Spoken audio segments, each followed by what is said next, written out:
Hello guys, তোমাদেরকে তো আমি আগেই বলেছি যে বেগুনের রেসিপিটা আমি পরের ভিডিওতে শেয়ার করব। সেই মতো ভিডিওটা নিয়ে চলে এসেছি। এটা যারা বেগুন খেতে একদমই পছন্দ করো না তাদের জন্য।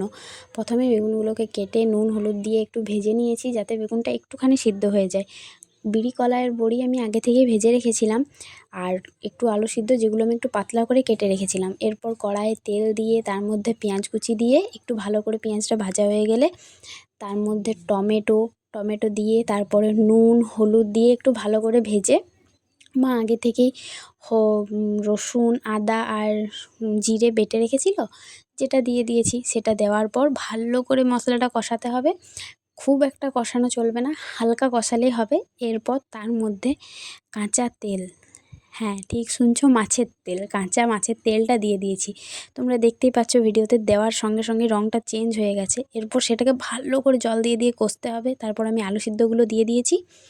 এরপর ওপর থেকে সেই বেগুনগুলো ভেজে রাখা সেগুলো দিয়েছি, আর পরে আমি বড়ি দিয়েছিলাম। বড়িটা দিয়ে নামিয়ে নিলেই হবে। তোমরা যদি কেউ চাও গরম মশলা দিতে পারো।